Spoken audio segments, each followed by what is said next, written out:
bilge is full of automatic transmission fluid. Then I thought, oh well, so I'll see how much is left in the gearbox because there's a lot of ATF down here. Did it fix it? No.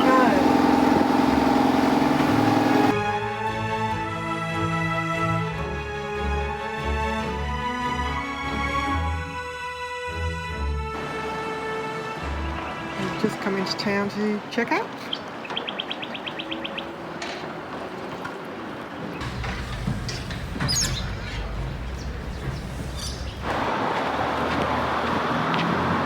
So we're heading off to the port to check out. This is the town.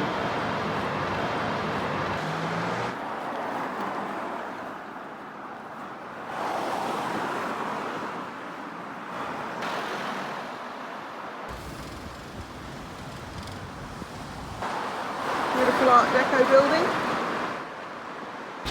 So we've arrived, I think, at the hospital supply building, which happens to be immigration.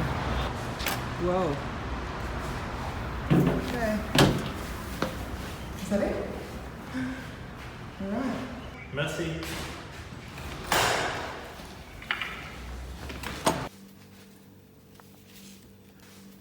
Next stop, customs. So we're just going this way.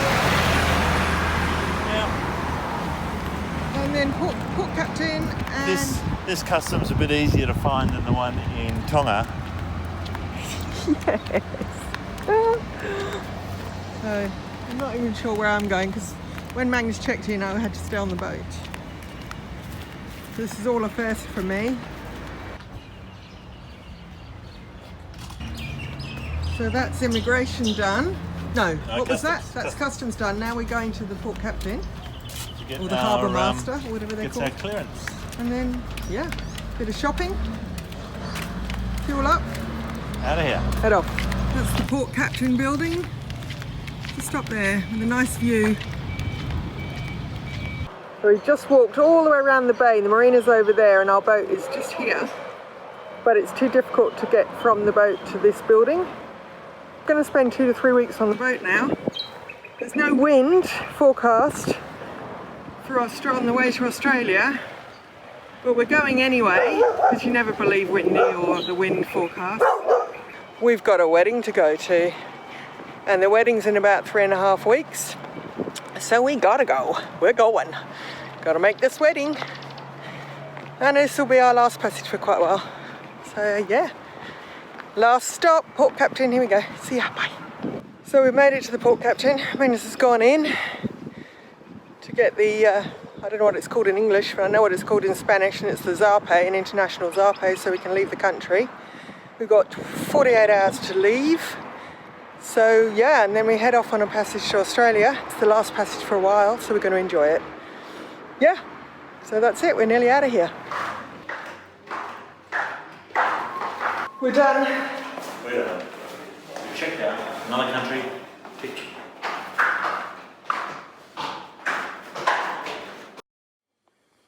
We've got the baguettes ready to go. We're over here!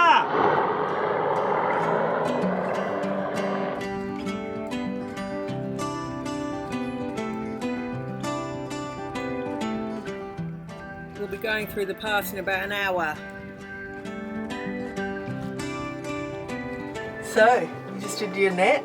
Yeah, just checked in on the poly magnet, which is a net we've been checking into since about a week out of Mexico. So it's an incredible net, covers just about the whole Pacific. And we just check in twice a day. They know where we are, and if the proverbial hits the fan, at least you got someone to talk to. So yeah, just checked in and all well. Sorry about the wind, it's blowing about 20s. We're just coming through the pass here at Passe Dumbria or something like that, I think it's called. This is the most notorious pass in New Caledonia. It has at least 1 to 2 knots of current going in and out, so you've got to be really careful. and we're about halfway through. We've got big rollers on our right, big rollers on our left, and this is the last pass we have to negotiate before we're back into the big blue. So the weather's perfect. I can see one other boat around us, and we've got about 12 knots of breeze. It's going to back off to about 8 tonight, so we're going to leave all the sails up, and hopefully we should have a good first night out on passage to Australia. So check in with you later. Cheers. I just woke up and came out here, and Magnus said to me in a very quiet voice, "Wendy, we've got a problem." So I said, "Well, how big?" And then what did you say? I said, well, the bilge is full of automatic transmission fluid, which is what our gearbox runs on. So I started ferreting and trying to find the leak. Could I find a leak? No way in the world. Then I thought, oh well, so I'll see how much is left in the gearbox, because there's a lot of ATF down here, and the gearbox is full. And I thought, what's going on? And I saw this tiny little trickle of red, because the ATF is red, and I followed the trickle up, and it went to where we store our spare automatic transmission fluid, and it's got the tiniest little hole just there. So over the course of the night, it's drained out enough to put a film of ATF on in the bilge. Thank God the gearbox is alright, because we're out in the middle of the Pacific Ocean at the moment. Not that we need the engine, but we would need it when we get to the other end. Stuff was down here. Yep. In there, which leads down On the floor. to there. So problem solved. So now I've just got to get some rags and get all the ATF out of the bilge and do a clean up. Put this into another container. I happen to have some more containers, empty ones, and it'll all be good again. But yeah, what a thing to wake up to in the middle of the ocean. I was just doing the routine checks that I always do, and that's when I discovered it. Because it wasn't like that yesterday or last night. But it was this morning. So there we go, bit of excitement for the morning.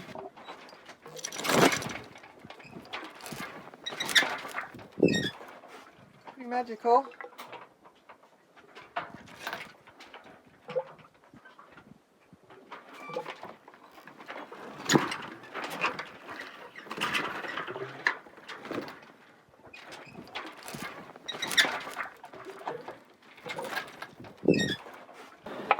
Morning.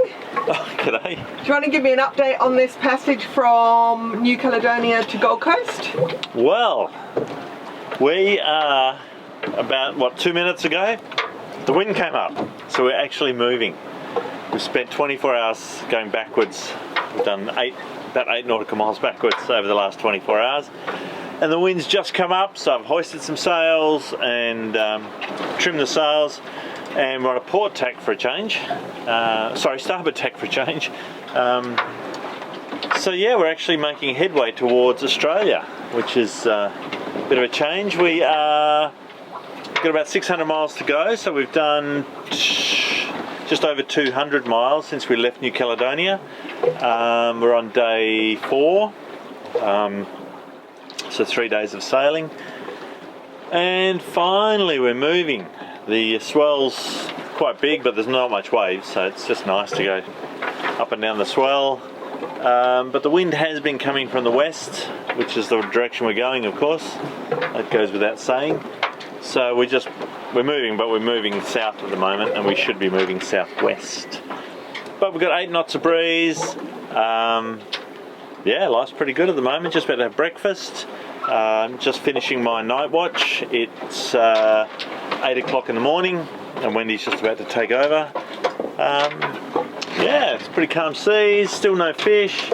We've got Nothing on the lines, but we're hoping to get a Spanish mackerel because we need one.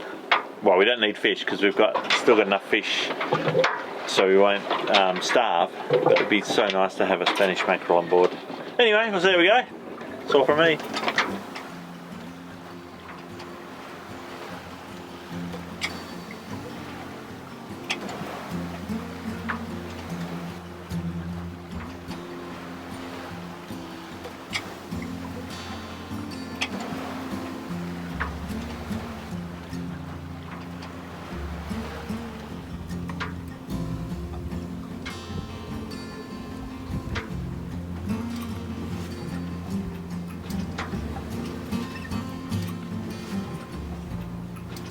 Here we are, 400 miles from anywhere, and we're passing within about half a mile of another ship. In fact, I had to take evasive action, not evasive action, but I had to turn out of the way, otherwise we would have passed within 50 feet of each other, which is not a good scenario. That's the Pacific Dawn. About half a mile away. Out in the middle of the Pacific Ocean. We were on a collision course, but I moved over a bit because he's bigger than us. Would you like to do an update? It's been a while. Yeah, why not? Put my pants up first, listen to much weight. We are now in Australian territorial waters, so flag etiquette in Australia is that if you're in international waters you fly the Australian national flag, and if you're in Australian national waters and you're an Australian vessel you fly the ensign. So we're going to take our Australian flag down, the national flag, and put up the ensign. And then I've got to put up the quarantine Q flag because we're coming into port, Australia, and I'll also fly our club flag, yacht club, which is the Shaggers. Taken the French flag down the other day when it was not rough, so we've got a couple of jobs to do and then we're done. So the national flag comes down. I keep it held on with cable ties because it's easier to change than it is to lash it. Plus I don't have, these clips are called sister clips for those that don't know, and I'll show you why in a minute. You have one of these on your flag rope, lanyard. What's a flag rope called? I don't know. Hoisting line? I don't know. One on there and one on the flag. They come together like that. So they're just about impossible to come apart unless you get them lined up. So they're called sister clips because they're both the same and they join. Now she's going to rest. Oh, that's if we ever go to England, we just fold it like that with a few staples in it, and you can fly it. Here's a little fact: the Union Jack. It's a flag that looks like that. How do you know which way is right? Is that the right way up? Yes. Is that the right way up? How do you know? Because the Union Jack has got a thin line on top or a thick line on top. So if you look at the top of the flagpole, right, the thick line is up. So if it's hanging that way and that's the flagpole's here, that is the danger flag. If it was flown that way up, someone will correct me because I might not be 100% correct. It's flown that way up to indicate that the fort or ship or whatever is flying the flag has been invaded and taken over, and that anyone proceeding to the vessel or the fort or whatever should do so with care and be ready to fight, because that is the indication that there's an issue. That is the indication that it's the correct way up. And one of my pet little hobbies while in England, because I'm in England quite often, is, and they love to fly the Union Jack, is to spot ones that are up the wrong way, where people either don't know or have accidentally hung them the wrong way. And in the whole canal system going around, there were thousands of Union Jacks. We found 2 up the wrong way. And in the city of London, I found 1 up the wrong way. But an even more interesting thing was the Australian flag, which cannot be confused which way up or down it should be.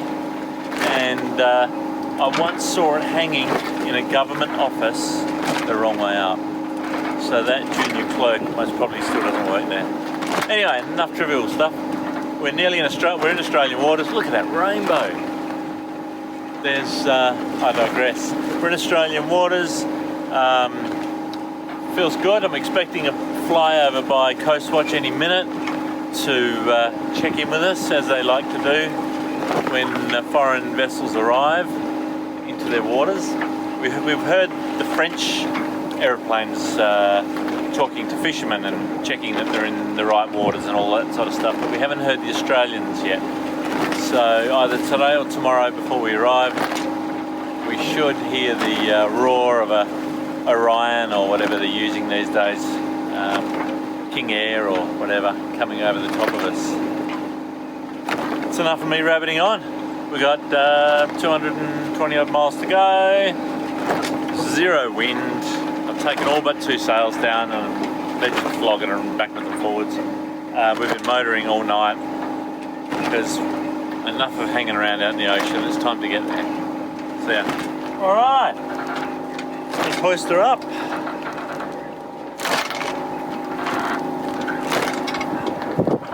There we go. She's up and flying.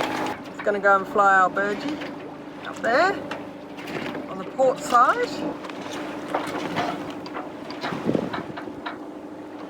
I know your club birdie should be hung from the mast top, but we don't have a flagpole on the mast top, so port spreader will have to do. How many times have we put that one up? 7.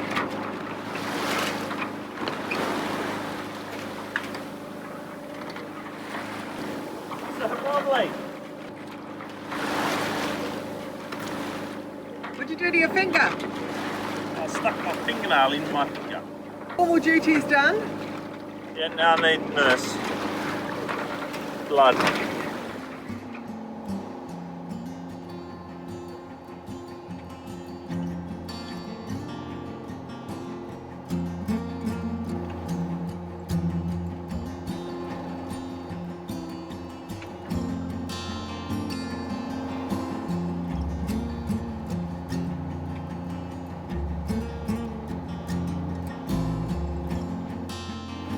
So there's no wind, so we're motoring to Australia. Yeah. We're going to get to a wedding. And we want to see our kids. And this is the calmest it's ever been since we left Panama 2 years ago, 10,000 miles ago.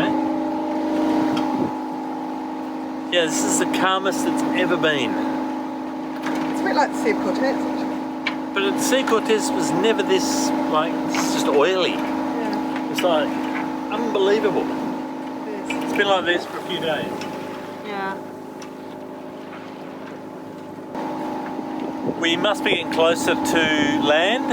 There's always 2 indicators. The first one's good, which is there are birds. So we've just seen our first Australian boobies off the starboard bow.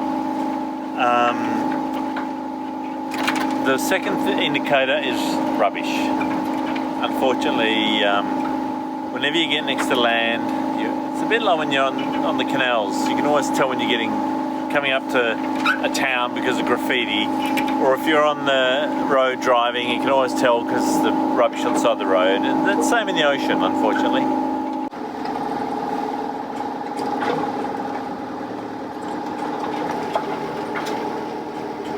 Got about 150 miles to go. The alternator's playing up, so we can only run the engine at low revs to charge the batteries, which means we go slower. And it's a pretty rolly day.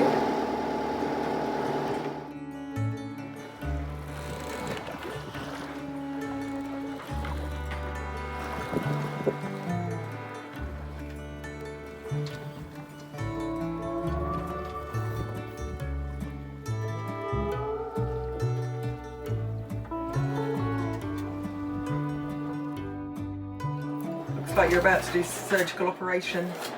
Yes. Bend over, my dear. You won't put that in alone. What's going on, babe?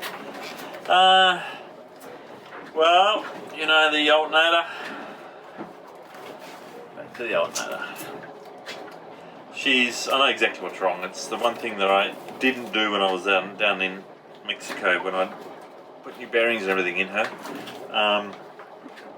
I didn't have the correct spaces to move the brushes housing up on the commutator, and it was a job I was going to do when I got home, because the rear brush, as you'll see later when I pull it apart, I would say has worn over the edge of the commutator and it's lifting the brush off the com. I think that's the problem. We'll see once I pull it apart, and then when we get home I'll be able to machine up the correct little spacer. So, hi Mr. Alternator. Tell me about the engine mounts. Yeah, they're gone. Needs 4 new engine mounts, so needs quite a few things. So once we get her home, she's coming out and she's going to get a bit of a overhaul, a bit of a rebuild.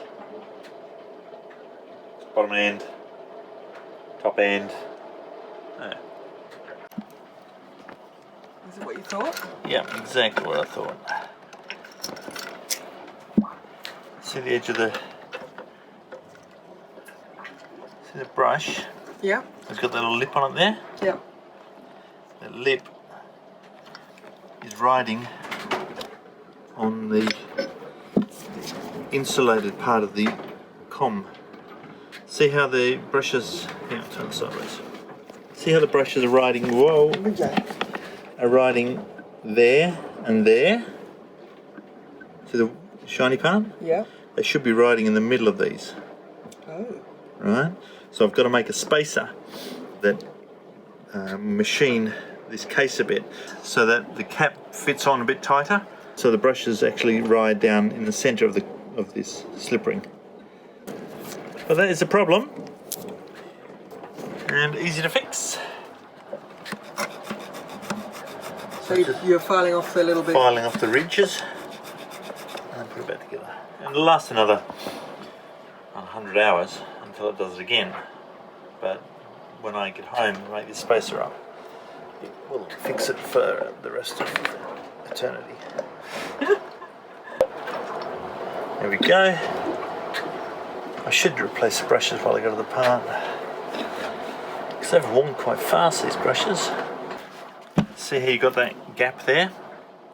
Yes. That shouldn't be there. So we've got to machine something down so that we lose that gap. So we've got to machine these little lobes off here. So you've taken the burr, or whatever it's, what would you call it? You could call it a burr. Off of the brush.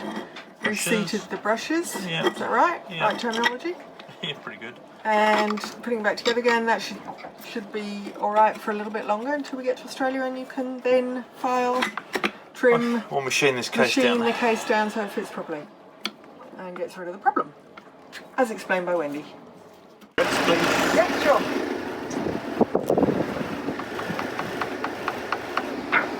More? Bit more.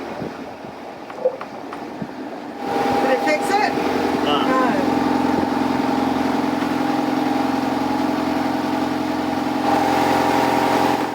tried to start the engine. Turn the key off. Oh, sorry. And it didn't work, and Magnus has gone back to check it out and found out what the problem is. Turn the key off. Off? Yeah. Sure. Do you need glow? No.